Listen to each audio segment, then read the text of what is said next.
Mukomye obufalisaayo Apostle Grace Lubega owa Funeral Ministries agugumbudde ekkanisa nkubuzaako gy'osinzidde weebale nnyo weebalire ddala okuvaayo n'ogobera enteekateeka zaffe okola ky'amaanyi nnyo ddala genda ku www.kampalamediatv.com otugoberere wano subscribinga sharinga commentinga ate ffe twongere okutuusaako ensonga ez'omuzinzi yonna gy'osinzidde. Ensonga eriwo kaakati oba oliawo gye njagala nkuweeko mmwe mwenna bassebo ne bannyabo ge mawulire agaliwo agalaga ng'omusumba wa Funeral gw'omanyi obulungi Apostle Grace Lubega ate waavuddeyo n'alabikanga mu kaseera akafaanako bwe kati n'agugumbula ekkanisa.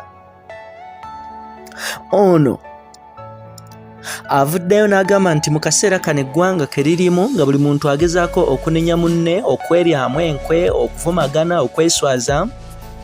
ategeezezza nti ekintu oba oliawo ekitutawaanya mu kaseera kano si kirala wabula gw'omwoyo gw'obufalisaayo oba omwoyo gw'obunanfuusi ogwongedde okulabika nga gusensera ekkanisa. Wano nno n'agamba nti ne guviirako abantu buli muntu okunenya munne n'alowooza nti gundi ye mukyamu yenze mutuufu,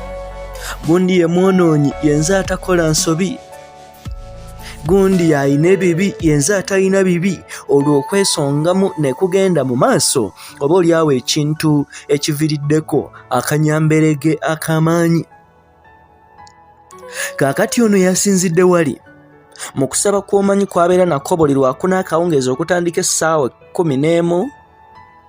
nga kuno kwetabibwamu 10,000 w'oyogera ku z'abavubuka wano munda mu ggwanga erya Uganda abava ku matendekero ag'enjawulo, abantu abava mu bitongole eby'enjawulo, abantu abakola mu ziyafeesi ez'enjawulo, abantu abawansi n'abantu abawaggulu bonna beekuluumulula okugenda okuwulira ekigambo ky'omusajja wa Katonda ono oba oliawo kyagenda mu maaso okulabika nga abuulira.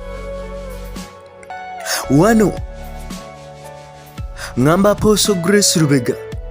yavuddeyo n'agenda mu maaso okulabika nga yeekokkola abakkiriza ssaako abasumba abagenda mu maaso okulabika nga basalira bannaabwe omusango,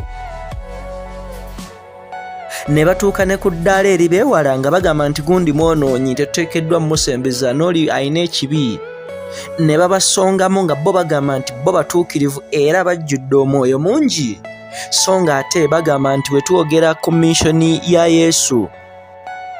oba omulimu gwa Yesu ogwali omukulu kwali kusembeza abantu aboonoonyi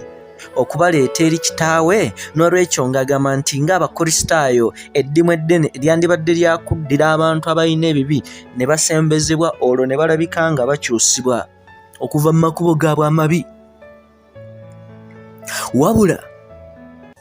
yayongeddeko n'ategeeza mu bigambo bye nti gabeera malala okulowooza nti oli mutuukirivu okusinga omuntu omulala,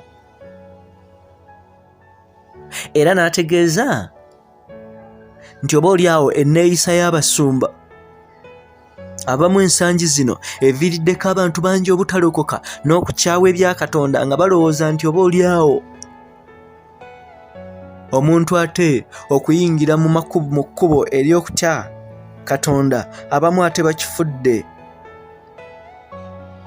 ekyekwaso okukola ebivve, okukola ebintu ebiswaza, okukola ebintu ebyeraliikiriza. Ekintu kyavuddeyo n'alabika nga yeekokkola. Wabula wetudda wakati mu bulamu obwa bulijjo oteekeddwa okukimanya nti abantu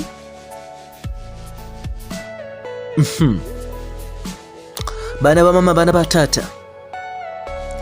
abantu abasinga emitima oba oliawo egitali mituufu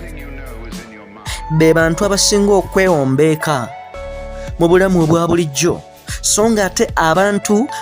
omuntu gw'osobola okutunuulira ng'omubi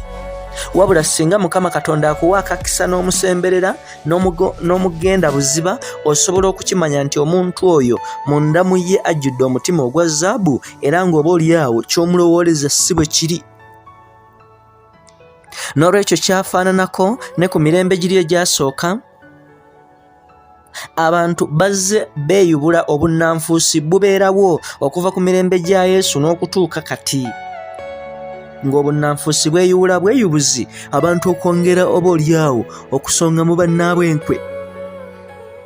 Kakati ono yagenze mu maaso okulabika ng'aliko ennyiriri za Bayibuli oba oliawo wakati munda mu kufeffetta kwe twayongedde okukola wali mu kusaba okwa fanero oba oliawo ze nsobola okuyisizaamu olukwakwayo nga yabasomedde okuli Luka 16:15 engero 3:12 Isaaya 65:1 Yokaana 8:1 Luka 2:3 Abagalatiya 6:1 kuno kwogatta n'okusinza okw'amaanyi kwe yagenze mu maaso okulabika ng'asinza wamma omwoyo nakka n'amaamira ekibangirizi kyonna ekya Wuma showground erugogo. Oteekeddwa okulabika nga okimanya ono mu kaseera kano ali mu nteekateeka ez'okufuna ettaka bwaguuga kw'anaazimba ekkanisa emu ku zigenda okusinga okubeera ez'amaanyi wano munda mu ggwanga erya Uganda, era nga yalabikibbwako ne mu kakiiko aka paalamenti nga bagezaako mumubuuza ku nsonga zino ez'ettaka eri ennaggulu erimu ku lyatunuulidde okulabika ng'ateekako ekkanisa bwaguuga wabula ng'enteekateeka zonna oba oliawo tezinnaba kulabika nga zitambula bulungi. Ono abavubuka bamwettanidde nnyo. Ono w'oyogera emitima mu makanisa g'abalokole agamu ag'omu kibuga Kampala, bonna ekibinja ekyo n'ekigurupu yakisika n'akitwala olw'enjigiriza gy'ayigiriza, kubanga oba oliawo ayinamuko ku birungo eby'enjawulo ebiyita ku by'abasumba abalala, engeri gy'abuuliramu, engeri gy'akwatamu eby'essente, kubanga si ye musumba asolooza ennyo ssente mu ngeri ey'ekifuba wabula awa akakisa abantu okuwaayo nga beeyagalidde, oba oliawo ekintu ekitali common we twogera mu makanisa. Era ng'omukwano abavubuka bwe gwe balina osobola okubasanga mu buli kibuga okubeegattako nga bakuwa zikaadi bakuyita mu nkuŋŋaana zaabwe nga tewali muntu n'omu abasasula wabula nga bakikola wakati mu mutima ogw'okwagala okuweereza Katonda. Ekitegeeza nti balina omukwano gwa